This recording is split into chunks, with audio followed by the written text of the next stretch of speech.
Okay so today हम क्या पढ़ने वाले हैं, अकाउंटिंग टर्म्स पढ़ने वाले हैं क्योंकि ये काफ़ी इंपॉर्टेंट होता है क्योंकि इसमें कुछ ऐसी टर्म्स आती हैं जिनके हमें मीनिंग से नहीं पता होते हैं। ओके तो सबसे पहले हम देखो क्या पढ़ रहे हैं, हम पढ़ रहे हैं एंटिटी।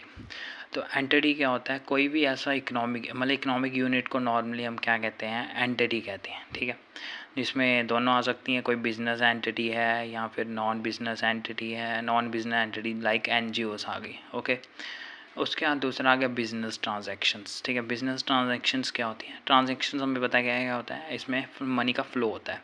तो बिजनेस ट्रांजैक्शंस में क्या होता है कि मनी ली जाती है, दी जाती है, गुड्स के बदले दी जाती है, कभी सर्विसेज के बदले दी जाती है। ठीक है, उसके बाद सेकंड आ गया अकाउंट, थर्ड आ गया अकाउंट। अकाउंट क्या होता है, जो भी ट्रांजैक्शंस होती हैं उसका जो रिकॉर्ड रखा जाता है उसको किसी हेड के अंडर उसको हम अकाउंट बोलते हैं। ओके, उसके बाद कैपिटल आ गया। कैपिटल क्या होता है कि जो हम क्या करते हैं, कुछ मनी या फिर कुछ मतलब मनी ही रखो मेनली, इन्वेस्ट करते हैं। ठीक है, ऑनर जो है वो इन्वेस्ट करता है और वो मनी मतलब बाद में हमारे काम आती है। ठीक है, इसमें पिछली बार क्वेश्चन भी आया था, क्या है, capital is equal to asset minus liabilities. ठीक है, आगे हम लाइबिलिटीज़ भी पढ़ेंगे क्या होता है। ठीक है, और एसेट भी, और कैपिटल तो मैंने बता दिया क्या होता है कि कुछ कोई भी ओनर कुछ पैसा इन्वेस्ट करता है, उस चीज़ को क्या बोलते हैं, हम कैपिटल बोलते हैं। ठीक है, जो हमें उसके बाद ड्राइंग आ गया। अब ड्राइंग्स क्या होता है, ये वो करने वाला ड्राइंग नहीं है। ठीक है, इसमें अब क्या है कि हम कभी भी क्या करते हैं, अमाउंट गुड्स या फिर एसेट्स को अपने पर्सनल यूज़ के लिए करते हैं। कि जैसे कोई दुकानदार है, वो क्या करेगा, वो दुकान का पैसा जो है वो अपने पर्सनल घर के खर्चे के लिए निकालेगा, तो उसको ड्राइंग्स बोलते हैं। क्या बोलते हैं, ड्राइंग्स। ठीक है, उसके बाद सिक्स्थ आ गया लाइबिलिटीज़। ठीक है, अब ये लाइबिलिटीज़ क्या होता है कि कोई बिजनेसमैन है, ठीक है, उसने कोई बिज़नेस किया, उसने मतलब समझ लो कुछ सामान लिया। ठीक है, अब उसने क्या करना है, उस सामान का मतलब जैसे सामान उठा लेते हैं, ठीक है, वह क्रेडिट पे मतलब पैसा नहीं देते हैं उसका, तो वो जो ठीक है, मतलब उस पर्सन ने क्या करना है कि उस पर्सन का पैसा देना है। ठीक है, वही लिखा है, amount owned by the business to someone, किसी को पैसा देना है। ठीक है, तो उसको क्या बोलते हैं, लायबिलिटी। इसमें इनर लायबिलिटीज़ आती हैं, एक्सटर्नल लायबिलिटीज़ आती हैं। इनर में क्या आता है कि हमें क्या करना है, और बिज़नेस के ओनर को पैसा देना है, और एक्सटर्नल में क्या आता है कि हमें उसके ओनर के सिवा किसी और का पैसा देना है। ठीक है, उसके बाद आ गया फाइनेंशियल ईयर। अब फाइनेंशियल ईयर देखो क्या होता है, फाइनेंशियल ईयर स्टार्ट होता है 1 अप्रैल को और एंड होता है 31 मार्च को। ओके, उसके बाद नेक्स्ट आ गया करंट लायबिलिटी और नॉन करंट लायबिलिटी। ठीक है, करंट लायबिलिटी क्या होती है, करंट लायबिलिटी होती है कि हम क्या करते हैं, 12 महीने के अंदर अंदर हमें इसका पैसा देना होता है, और नॉन करंट में समझ गए होंगे 12 महीने के बाद भी वो कर सकते हैं। ठीक है, इसको इसलिए शॉर्ट टर्म लायबिलिटी बोलते हैं, इसको लॉन्ग टर्म लायबिलिटी बोलते हैं। ठीक है, इसमें क्रेडिट, कैश, क्रेडिट, ये सब आ गया, इसमें टर्म लोन बोलते हैं। ठीक है, नेक्स्ट आ गया एसेट। एसेट क्या होता है, हम किसी भी रिसोर्स को क्या बोलते हैं, एसेट बोलते हैं। ठीक है, फिर वो एसेट जो है वो टेंजिबल हो सकता है, इंटेंजिबल। अब टेंजिबल क्या होता है, टेंजिबल होता है क्या होता है, टेंजिबल होता है इसको हम टच कर सकते हैं, जैसे कि बिल्डिंग आ गई, लैंड आ गया। ठीक है, तो एसिड हो, वैसे मेनली मैंने पूरा बताया, एसिड क्या होता है, रिसोर्स होता है जिसकी कुछ ना कुछ इकोनॉमिकल वैल्यू होती है। ठीक है, और मेनली इसको लोग क्यों खरीदते हैं एसिड्स को, ताकि वो फ्यूचर में इस चीज़ का यूज़ कर सकें, इसलिए इसको बोलते हैं फ्यूचर इकोनॉमिक बेनिफिट। ठीक, उसके बाद इसमें आगे फर्दर टाइप्स हैं, जैसे कि पहला क्या है, non current acid. Non current acid क्या है, इसको हम क्या कर सकते हैं, रीसेल के लिए रख नहीं सकते हैं। ठीक है, मतलब जैसे कि अभी क्या है, हम कोई समझ लो बिल्डिंग वगैरह खरीद लेंगे, क्या करेंगे, बिल्डिंग वगैरह खरीद लेंगे, तो मतलब ऐसा नहीं है कि आज खरीदी कल बेची, ये मतलब वो एक काफ़ी बड़ा फैसला होता है, इसके लिए उसका काफ़ी टाइम लगता है। ठीक है, तो ये इसको क्या भी बोलते हैं, हम फिक्स्ड एसेट्स भी बोलते हैं। ठीक है, फिर लोन्स आ गए इसमें। ठीक है, उसके बाद इसमें ये इसी की फर्दर दो टाइप्स हैं, टेंजिबल और इंटेंजिबल। ठीक है, टेंजिबल क्या आ गया, जैसे बिल्डिंग, मशीनरी, मतलब जिसको हम टच कर सकते हैं। इंटेंजिबल क्या आ गया, जैसे कोई पेंटेड करा देता है, ठीक है, मतलब उसका भी तो पैसा मिलता है ना। ठीक है, वो आ गया। उसके बाद करंट एसेट्स आ गया। करंट एसेट्स में क्या है, ये हम क्या कर सकते हैं, इनको रीसेल के लिए वो कर सकते हैं। ठीक है, रीसेल के लिए कर सकते हैं। अब ये क्या है, ये 12 महीने के अंदर अंदर ही कैश में कन्वर्ट हो जाता है, इसलिए इसको शॉर्ट टर्म एसेट्स पे बोलते हैं। ठीक है, इसमें कैश आ गया, स्टॉक आ गया, ठीक है। उसका फिशिशियस एसिड आ गया। फिशिशियस में क्या आता है, ना ही टेंजिबल आता है ना ही इंटेंजिबल आता है। फिशिशियस मतलब कि क्या होता है कि जब तक इसको लिखा नहीं गया, मतलब इसके बारे में सोचा नहीं गया, जैसे कि हम बोलेंगे कि ऐड पे हमने इतना पैसा खर्चा है तो हमें आने, मतलब जिसने ऐड करवाया होगा उसको वहाँ से आने का चांस है, जिसने खर्चा कराया होगा उसको जाने का चांस है। तो जब तक मतलब अभी हमें पता नहीं है, मतलब हमने अभी वो नहीं किया, ठीक है। तो उसका नेक्स्ट आ गया रिसिप्ट। रिसिप्ट क्या है, amount received by the business, ठीक है। जो रिसिप्ट क्या है कि जो अमाउंट है वो क्या कर रहे हैं, रिसीव, मतलब हमें क्या करना है, पैसा लेना है, ठीक है। जब भी मतलब पैसा लेते हैं उसको रिसिप्ट बोलते हैं, जब खर्चा करते हैं उसको एक्सपेंडिचर बोलते हैं, ठीक है। अब रिसिप्ट में क्या है, इसमें दो टाइप्स हैं, रेवेन्यू रिसिप्ट और कैपिटल रिसिप्ट। रेवेन्यू रिसिप्ट क्या है, रेवेन्यू के नाम से हमें पता है इसका क्या मतलब होता है, टैक्स, ठीक है। इसमें क्या होता है, जब भी क्या होता है कोई गुड्स या सर्विस होती है तो उस पर जो टैक्स लगता है वो रेवेन्यू बन के आता है, ठीक है। It is received in normal course of business, वही डेली लाइफ में जो मतलब सामान खरीदते वगैरह, जैसे न्यूज़पेपर जो बिकता है या कुछ सामान और बिकेगा।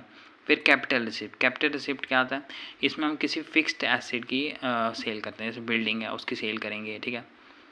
उसके बाद एक्सपेंडिचर। एक्सपेंडिचर क्या होता है, जो हम पैसा खर्च करते हैं, क्या करते हैं, खर्च करते हैं किसी गुड सर्विस या फिर एसेट को खरीदने में। इसमें दो टाइप है, रेवेन्यू एक्सपेंडिचर, कैपिटल एक्सपेंडिचर।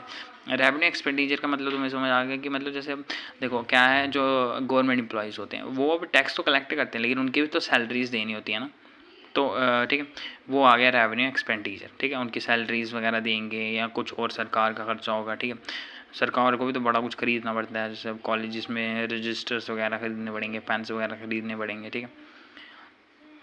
उसका कैपिटल एक्सपेंडिचर। कैपिटल एक्सपेंडिचर क्या आ गया, इसका मतलब होता है कि हम क्या करेंगे कि मतलब इन्वेस्ट करेंगे, क्या करेंगे, इन्वेस्ट। जैसे समझ लो कि गवर्नमेंट की कोई फैक्ट्री है तो वो मशीनरी वगैरह करेंगे ना, या फिर कोई बिजनेसमैन है तो वो मशीनरी वगैरह खरीद देगा, तो वही उस पर जो खर्चा आएगा उसको कैपिटल एक्सपेंडिचर बोलते हैं, ओके। नेक्स्ट आ गया एक्सपेंसेस। अब एक्सपेंसेस क्या होते हैं, वही खर्चा नॉर्मली। अब खर्चा किस चीज़ पे होगा, जैसे मतलब कोई बिजनेसमैन है, कोई कंपनी है, तो उसमें क्या होगा, पहले एम्प्लॉयज़ की सैलरीज देनी पड़ेंगी, ठीक है।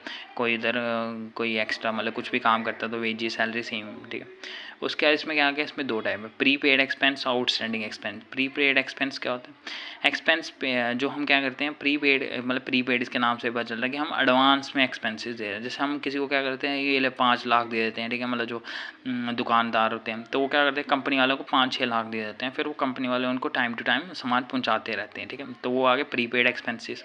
फिर आउटस्टैंडिंग एक्सपेंस। आउटस्टैंडिंग मतलब कि हमें अभी जैसे कुछ होते हैं वो सामान खरीद लेते हैं, जब वो मतलब जब तक वो बिकता नहीं तब तक उसका पैसा नहीं देते हैं, ठीक है, वो आउटस्टैंडिंग में आ गया, ओके। ये हो गया। अब नेक्स्ट देखो, फिर आ गया रेवेन्यू, ठीक है। रेवेन्यू में क्या है, वही मैंने बता दिया कि क्या होता है, जो हमें टैक्स वगैरह मिलता है, ठीक है। इनकम। इनकम क्या होता है कि जो हमारे खर्चे के बाद जो पैसा बचता है उसको हम इनकम बोलते हैं, तो वही लिखा हुआ है, income is equal to revenue minus expensive, ठीक है। मतलब जो हमारा बचा उसके ऊपर जो हमने खर्चा किया, फिर उसके बाद जो बचा उसको इनकम बोलेंगे। फिर प्रॉफिट आ गया। प्रॉफिट मतलब जो भी हम क्या करेंगे, एक्स्ट्रा अर्न करेंगे, ठीक है, इनकम से, वो आ गया।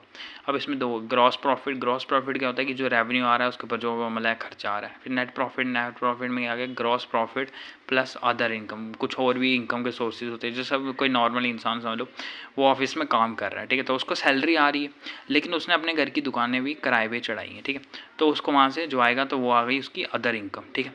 फिर इनडायरेक्ट एक्सपेंडिचर। अब हर साल बंदा खर्चा तो करता है लेकिन वो LIC पॉलिसी ले ली समझ लो, तो वो इनडायरेक्ट एक्सपेंडिचर आ गया, ठीक है। फिर गेन आ गया।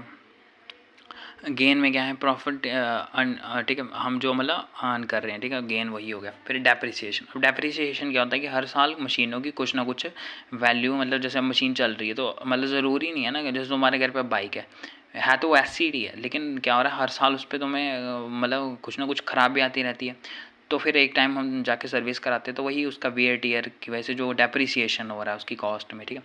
जैसे कोई बिल्डिंग है तो उसमें क्या होता है, मेंटेनेंस कॉस्ट वगैरह लगता है तो उसकी मतलब डेप्रिसिएशन हो रही है, ठीक है। लेकिन वैसे ही हम मेनली क्या देखते हैं कि लैंड की वैल्यू, मतलब मैक्सिमम केसेस में क्या होता है कि एक ऐसा एसिड है जिसकी वैल्यू डेप्रिसिएट मतलब कम नहीं होती है, ज़्यादा ही होती है, ठीक है।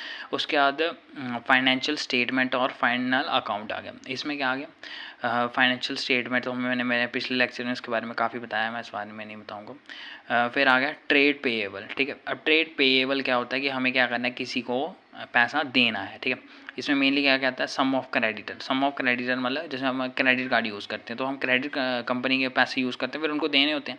तो वैसे ही हमें क्या करना है, इसमें वो क्रेडिटर वो पर्सन होता है जिसको हमने पैसे देने हैं उसकी सर्विस या गुड्स के लिए।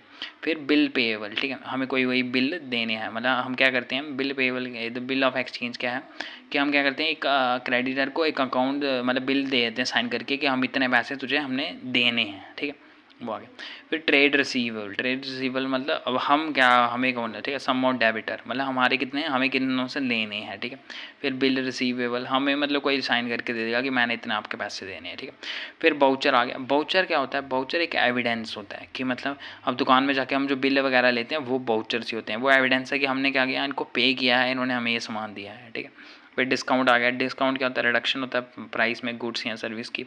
फिर रीबेट। रीबेट क्या है, देखो क्या होता है, कुछ सामान क्या होता है, जैसे हम दुकान में जाते हैं, अगर हमें वो दिख जाए कि मतलब ये थोड़ा सा टूटा हुआ है, ठीक है, तो दुकानदार बोलता है चलो इसका कम और रेट कर देते हैं क्योंकि इसकी क्वालिटी पुअर है, ठीक है, तो उसको रीबेट बोलते हैं, ठीक है, उसको डिस्काउंट नहीं बोलते हैं यहाँ। उसके बाद बैड डेप्ट। बैड डेप्ट क्या होता है कि मतलब कभी कभी क्या होता है कि कुछ बैंक्स होते हैं वो क्या करते हैं, वो अपना मतलब किसी को लोन तो दे दिया लेकिन उससे पैसा वापस नहीं ले पा रहे, तो उसको क्या बोलते हैं, बैड डेप्ट, मतलब वो जो जिसको लोन दिया उससे रिकवर नहीं कर पा रहे, ठीक है, उसको बैड लोन से बोलते हैं। वैसे मैंने एग्जांपल देने के लिए बता दूँ मैं ये, ठीक है।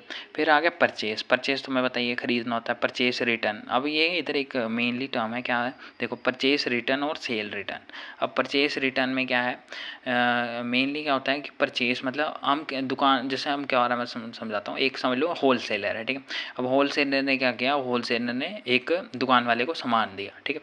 अब उस दुकान वाले ने आगे किसी को परचेज़ किया, अब वो जो परचेज़ किया अगर वो रिटर्न कर दे तो उसको बोलते हैं परचेज़ रिटर्न, यानी कि रिटर्न आउटवर्ड, ये बाहर हो रहा है, ठीक है। लेकिन वहीं पे अगर क्या हो रहा है कि जो होल सेलर है उसने सामान दिया, अब जो दुकान वाला है वो उसको वापस कर दे होल सेलर को, उसको बोलते हैं सेल्स रिटर्न, ठीक है। क्या हो रहा है, रिटर्न इनवर्ड ही हो रहा है, ठीक है, समझ आ गया। उसके बाद फिर देखो स्टॉक इन्वेंट्रीज आ गया। तो मेनली जो स्टॉक्स हैं वो क्या होता है कि हम जैसे मतलब हम देखते हैं मतलब सामान इकट्ठा करके, मतलब जैसे बोलते हैं ना कि ये स्टॉक पड़ा हुआ है अभी, तो उसका क्या मतलब होता है कि मेनली अभी क्या है हमारे पास अभी सामान, मतलब अभी बेचा नहीं है दुकान, मतलब जैसे कि गोडाउन में पड़ा रहता है सामान, तो ठीक है, वो उसका स्टॉक आ गया कि मतलब दुकान में अभी पड़ा है, ठीक है। फिर आ गया डेफर्ड रेवेन्यू एक्सपेंडिचर, ये एक फिशियस एसेट की जो मैंने पीछे बताया उसकी एग्जांपल है। ओके, हम अब नेक्स्ट में मिलते हैं। इतना आई थिंक आपको समझ आ गया होगा।